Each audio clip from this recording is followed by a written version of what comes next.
खूनी साया।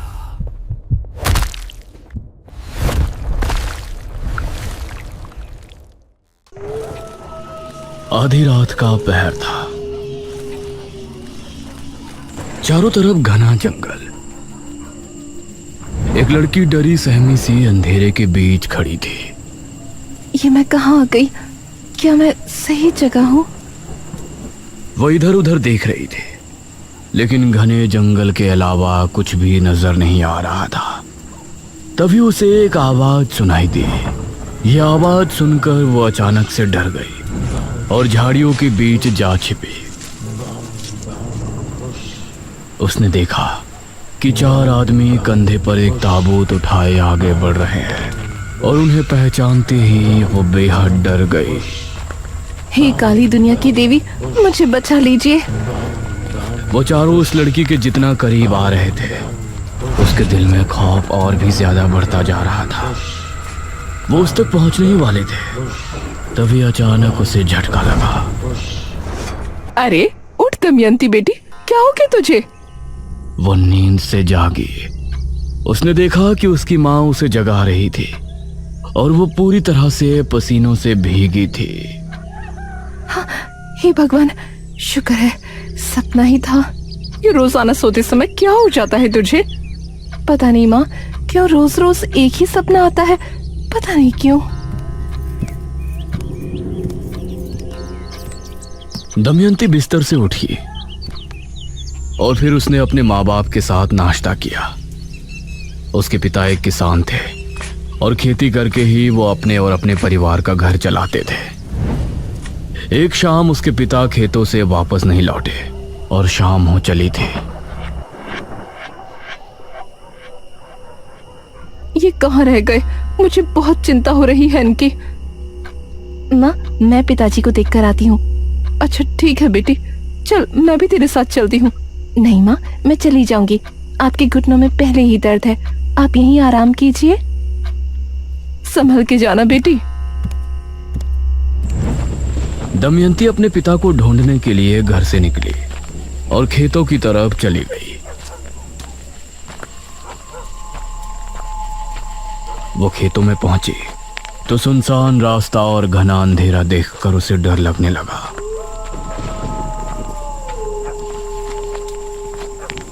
हे भगवान, रात में तो ये इलाका कितना डरावना लग रहा है। वो तेज तेज कदमों के साथ आगे बढ़ रही थी। तभी दमयंती, उसे एक आवाज सुनाई दी। कौन कौन है? दमयंती, मेरे पास चली आओ। तुम अभी इस दुनिया के योग्य नहीं हो। ये आवाज सुनकर दमयंती बेहद डर गई। हे भगवान, मुझे ये आवाज बार बार क्यों सुनाई देती है? तभी उसे कुछ ही दूरी पर एक बड़े से पेड़ के नीचे एक आकृति दिखाई दी। कौन है? चली आओ दमयंती, तुम इस दुनिया के योग्य नहीं हो। ये देखकर उसके माथे पर पसीने आ गए और वो डरकर वापस से घर की तरफ भागी। लेकिन उसके कानों में बार बार वही आवाज आ रही थी। चली आओ दमयंती, तुम इस दुनिया के योग्य नहीं हो। दमयंती, मेरे पास चली आओ। तुम अभी इस दुनिया के योग्य नहीं हो। और लंबी लंबी सांसें लेने लगी।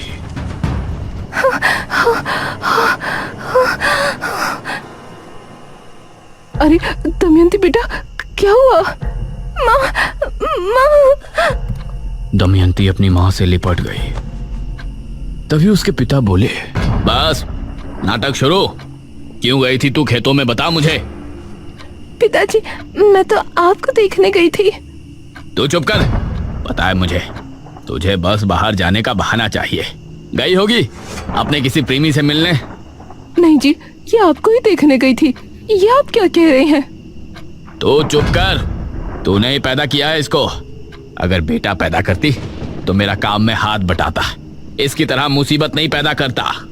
दमयंती अपने पिता के स्वभाव से बहुत दुखी थी। दिन में बाप के ताने और रात में उसे रोजाना वही सपना आता था। जिसमें 4 लोग कंधे पर ताबूत उठाए घूम रहे होते थे। दिन और रात उसे कभी सुकून नहीं था। उसी समय गांव में भी अजीब सी घटनाएं घटने लगी थी। एक आदमी मोहन नगर से घर को लौट रहा था। आज तो कितने दिनों बाद बीवी से मिलूंगा। आज की रात बहुत खूबसूरत होगी।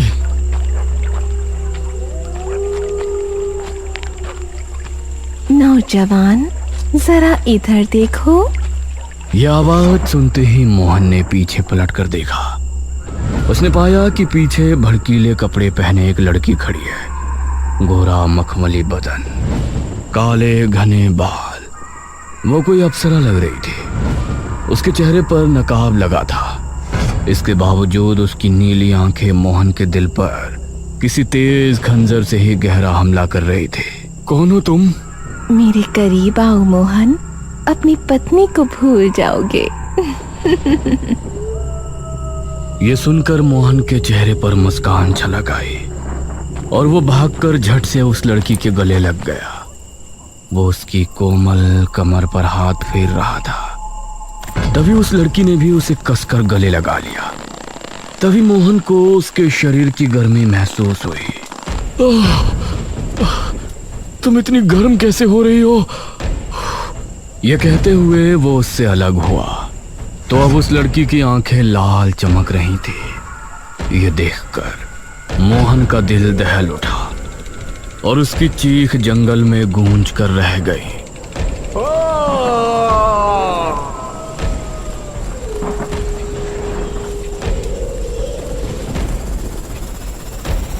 कुछ देर बाद मोहन की लाश एक पेड़ की डाल पर लटकी थी। उसका शरीर पूरी तरह से पीला पड़ा था। गांव के लोग इन घटनाओं से परेशान थे और दमयंती के साथ अभी भी उसके पिता की तरफ से बुरा व्यवहार चल रहा था। इसी तरह उसकी उम्र 25 साल हो गई थी और अब उसकी मां को उसके विवाह की चिंता होने लगी थी। हमारी दमयंती विवाह के योग्य हो गई है जी। हमें लड़का देखना शुरू कर देना चाहिए। क्या मतलब है तेरा? लड़का देखना शुरू कर देना चाहिए? क्या तेरे पास दान दहेज है उसे देने के लिए? अरे हमारा जो कुछ भी है उसी का तो है। कौन सा अपना बेटा है जो आपको संपत्ति उसके नाम करनी है? मैंने सोच लिया है, मैं उसका विवाह जमींदार से करवा दूंगा। ये आप क्या कह रहे हैं? जमींदार तो आपकी उम्र का है। आप हमारी पुत्री का विवाह उससे कैसे करवा सकते हैं? ये सब दमयंती अपने कमरे से सुन रही थी और मन ही मन वो अपने आप को कोस रही थी। मैंने उससे बात कर ली है, वो विवाह भी करेगा और हमें 50,000 स्वर्ण मुद्राएं भी देगा। क्या आपने अपनी पुत्री का सौदा कर लिया? 5,000 मुद्राओं के लिए आप उसको बेच देंगे? ये सुनकर दमयंती के पैरों तले जमीन निकल गई और वो उसी रात को अपने माता पिता के सोने के बाद घर से भाग निकली।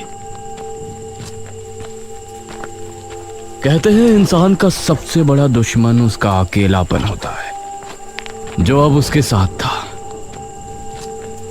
जिन अंधेरों से उसे डर लगता था अब वो उसका सामना कर रही थी।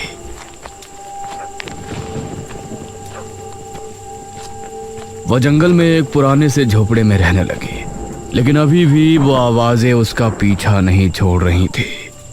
तुमको अभी तक कुछ समझ नहीं आया। आखिर कब तक तुम इस तरह जियोगी? तुम इस दुनिया के योग्य नहीं हो दमयंती। आ जाओ, मेरे पास चली आओ। उसे महसूस हुआ कि कोई उसकी झोपड़ी के बाहर भटक रहा है, तो उसका डर और ज्यादा बढ़ गया। वो कोने में सिमट कर बैठ गई और कांपने लगी, लेकिन वो आवाज और कदमों की आहट उसे बार बार सुनाई दे रही थी। इसी तरह उसकी रात निकल गई।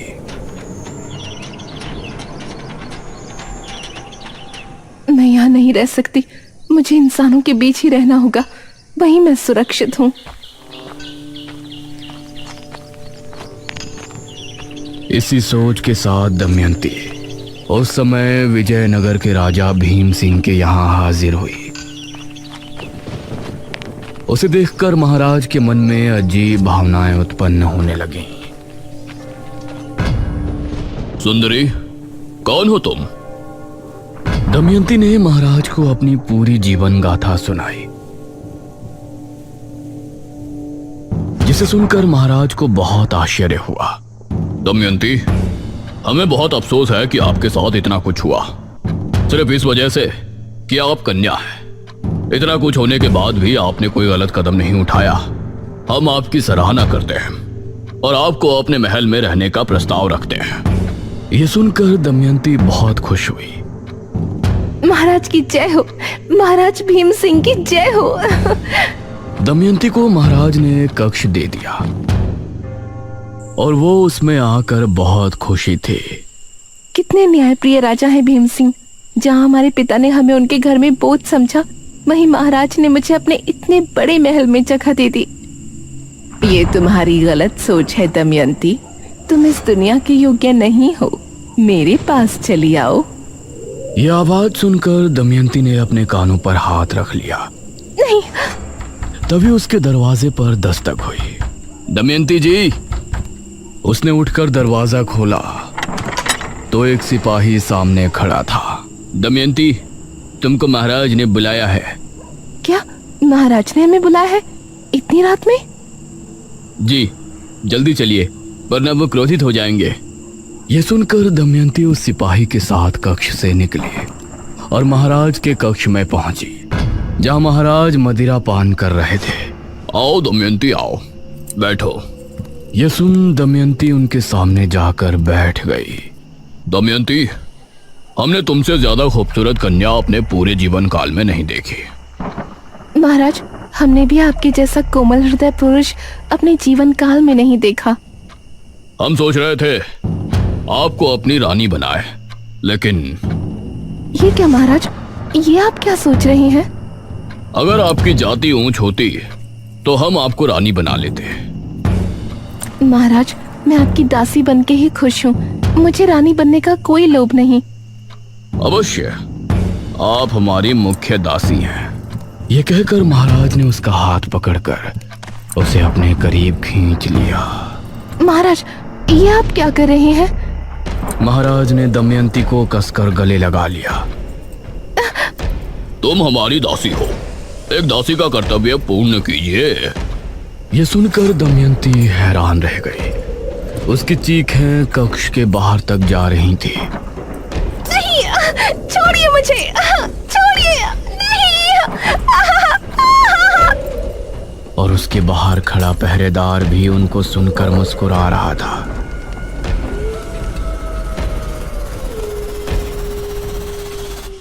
आधी रात के समय महाराज को नींद आ गई, लेकिन दमयंती वहीं पड़ी रो रही थी।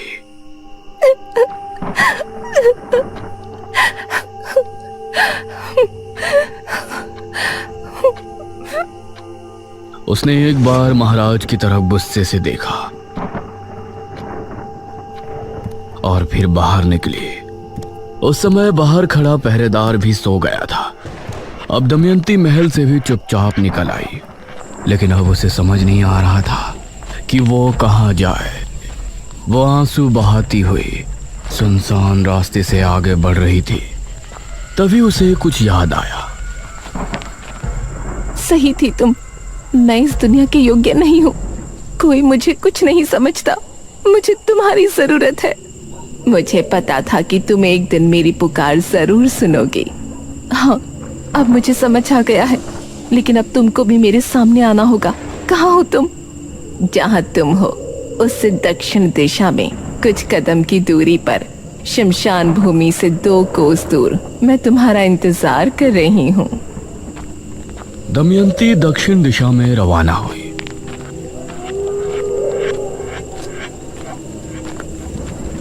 और कुछ कदम चलने के बाद वो शमशान भूमि पहुंची।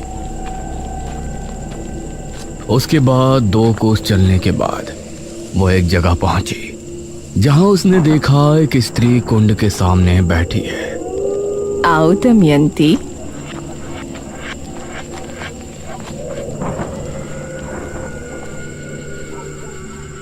कहिए, आप मुझे कैसे जानती हैं?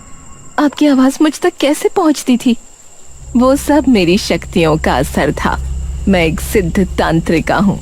मुझे तुम्हारी जरूरत है और तुमको मेरी। बहुत कम लोग ऐसे होते हैं जो भगवान के खेल को समझते हैं।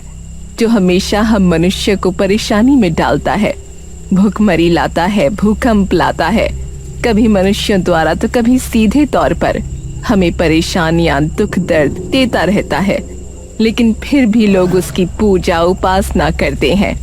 लेकिन मुझे पता था कि तुम एक दिन उसकी चालाकी समझ जाओगे और मेरे पास जरूर आओगे। हाँ, मुझे नफरत है इंसानों से, मुझे हर एक मर्द से नफरत है। मेरे पिता मुझे बोझ समझते थे और जिस राजा ने मुझे अपने महल में पनाह दी, उसने मेरे साथ वो किया जो उसे शोभा नहीं देता। और ये सब मेरे साथ तब हुआ जब मैं भगवान को बहुत कुछ समझती थी, लेकिन अब मुझे भगवान में विश्वास नहीं है। नहीं है वो।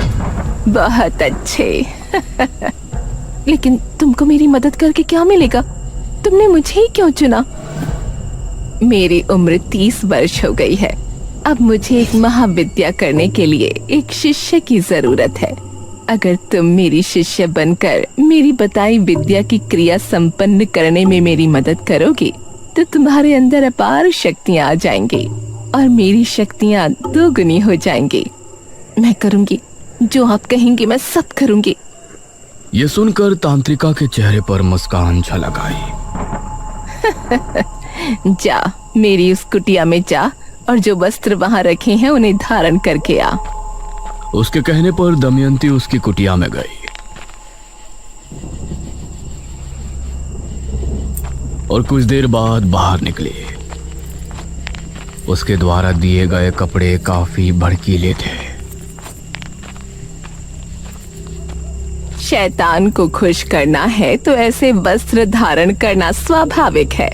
हैरान ना हो, अपनी आंखें बंद कर लो। दमयंती ने अपनी आंखें बंद कर ली और फिर तांत्रिका ने महामंत्रों का जाप शुरू किया। वो कई बड़े बड़े मंत्रों को पढ़ती और उनके पूरा होते ही दमयंती के शरीर पर अभिमंत्रित जल डालते। सर्दी के मौसम में ठंडा पानी दमयंती के कोमल दमकते शरीर पर पड़ता तो वो सिहर उठती, लेकिन वो अपनी जगह पर आंखें बंद किए बैठी थी। इसी तरह 3 रातों तक उस तांत्रिका ने दमयंती का जल नहान किया और फिर उसने दमयंती को एक बड़ा सा पत्र दिया। इस मंत्र को याद कर लो। मंत्र बड़ा है लेकिन इसको तुम्हें पूरा याद करना है। दमयंती मंत्र को याद करने में लग गई।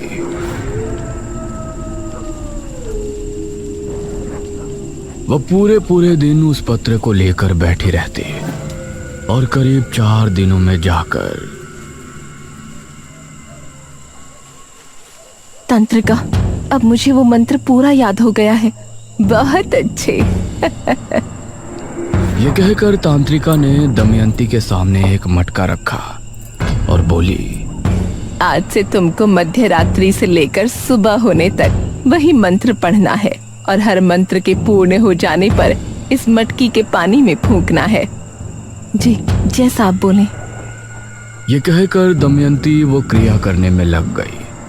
अब तांत्रिका अपनी कुटिया में आराम करने लगी और दमयंती ने पूरी रात मंत्रों जाप किया। सुबह सूरज निकलने से पहले तांत्रिका उसके पास पहुंची। बहुत अच्छी दमयंती, अब तुम विश्राम कर सकती हो। ये सुनकर दमयंती खड़ी हुई और फिर कुटिया में चली गई और वो तांत्रिका उस मटकी को लेकर घने जंगल की तरफ चली गई। ये तांत्रिका कहाँ चली गई?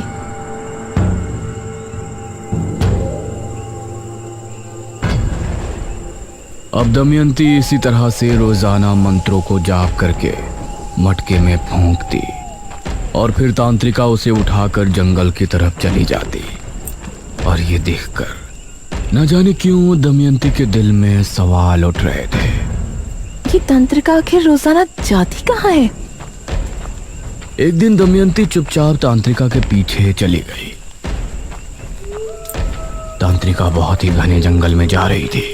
जहां जाते समय दमयंती को भी डर लग रहा था।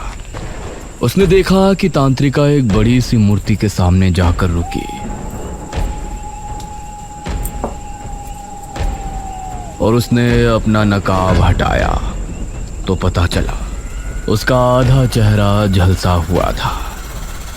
ये देखकर दमयंती चौंक पड़ी। शैतानों की देवी, क्रिया पूरी होने वाली है, अपना आशीर्वाद दीजिए।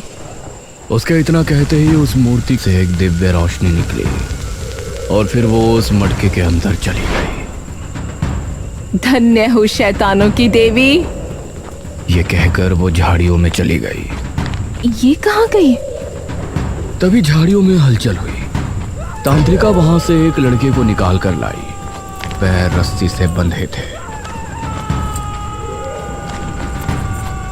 तभी तांत्रिका की आंख लाल होकर चमकने लगी और उसने उस लड़के पर हमला बोल दिया। तांत्रिका ने उस लड़के के साथ वो किया जो दमयंती के लिए देखना बहुत ही भयानक था और कुछ ही देर में वो लड़का मृत हो गया। उसका शरीर नीला पड़ गया। ये तो एक डायनी है, तांत्रिका नहीं। क्रिया पूर्ण होते ही मैं इस मटकी का भी मंत्रित जल पी लूंगी और तभी मैं कर्ण पिशाचिनी की शक्तियां भी हासिल कर लूंगी। उसके बाद अपने इस झुलसे शरीर को छोड़कर मेरी आत्मा दमयंती के शरीर में वास कर लेगी। तब मैं बनूंगी इस संसार की सबसे खूबसूरत डायनी, जिसके पास कर्ण पिशाचिनी की शक्तियां भी होंगी।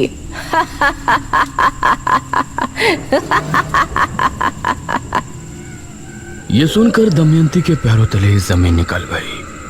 वो वहां से भागी और चुपचाप आकर अपनी जगह पर लेट गई। अब मैं क्या करूं? ये सिर्फ मेरा इस्तेमाल कर रही है। ये मुझसे क्रिया करवा रही है जिससे ये किसी कर्ण पिशाचिनी की शक्तियां हासिल कर लेगी और मेरे शरीर में वास कर लेगी। इसका मतलब मैं मर जाऊंगी। दमयंती को अब बहुत ही बुरा लग रहा था, लेकिन इस बार उसने इस मुसीबत से निकलने का एक हल खोज लिया था।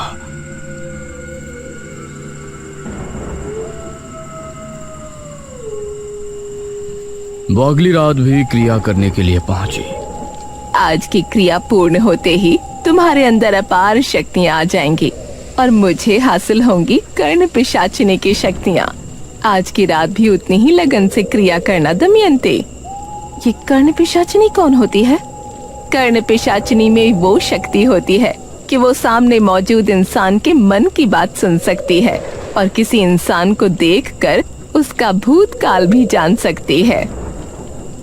यह सुनकर दमयंती ने कुछ सोचा और फिर क्रिया करने बैठ गई, जो कि आखिरी रात थी। आज रात तांत्रिका को भी नींद नहीं आ रही थी।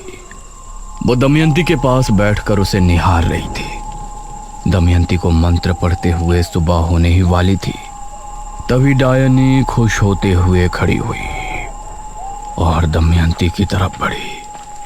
वो उस मटकी को उठाने ही वाली थी कि तभी दमयंती ने अपने कमरबंद में छिपा खंजर निकाला और तभी डायनी जमीन पर गिरकर तड़पने लगी।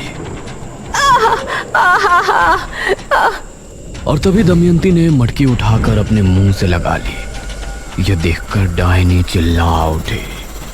नहीं! दमयंती ने पूरा पानी पी लिया और मटके को जमीन पर मारकर फोड़ दिया। डायनी एक तेज चीख के साथ राख बनकर खत्म हो गई। दमयंती अभी उसे देख ही रही थी कि तभी तेज हवा चली और तूफान आ गया। दमयंती अपने आप हवा में उड़ गई। नहीं! और वो उसी मूर्ति के सामने जाकर गिरी। दमयंती, तुमने डायनी को उसकी क्रिया के समय मार डाला, इसीलिए अब डायनी की सारी शक्तियां तुम्हारे शरीर में आ चुकी हैं। इसके साथ ही तुमने जो क्रिया की थी उसके जरिए कर्ण पिशाचिनी की शक्तियां भी तुमको हासिल हो गई हैं। अब तुम हो मेरी सबसे प्रिय शिष्य, सबसे ज्यादा शक्तिशाली और सुंदर डायनी दमयंती। ये सुनकर दमयंती ने उसके सामने हाथ जोड़ लिए और भयानक अंदाज में हंसने लगी।